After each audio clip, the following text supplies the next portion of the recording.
تصدي مهم جدا في مصير كأس تونس، لأنه مباشرة بعد هذا المجال لعرض كروي بتوقيع زبير السيفي.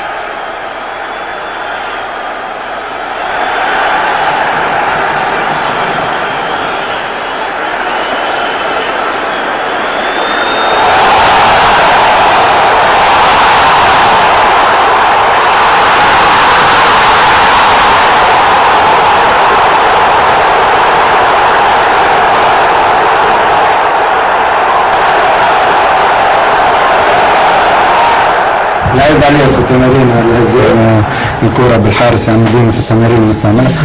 اليوم حق على في البداية ما خممتش، لقيت روحي كل مرة نقرب شوية للحارس والمدافعين، جات الحمد لله يا ربي قرب، اخترت اني باش نرفع الكرة بالحارس ومشات كما حب، الحمد لله يا ربي. مبدع النادي الصفاقسي كما شاهدتم يتجاوز عصام جمعة، زياد التريكي وجوهر المنيري. 30 عام في مارس القادم زبير السيفي يصنع حدث كبير جدا. استقبال جيد، مراوغات متتالية، والنهاية برفع الكرة 2-0.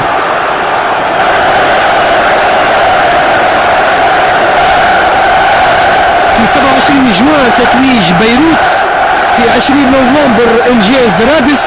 النادي الصفاقسي يضيف الكأس لبطولة الأندية العربية البطلة لتصبح 2004 سنة سعيدة جدا لفريق عاصمة الجنوب.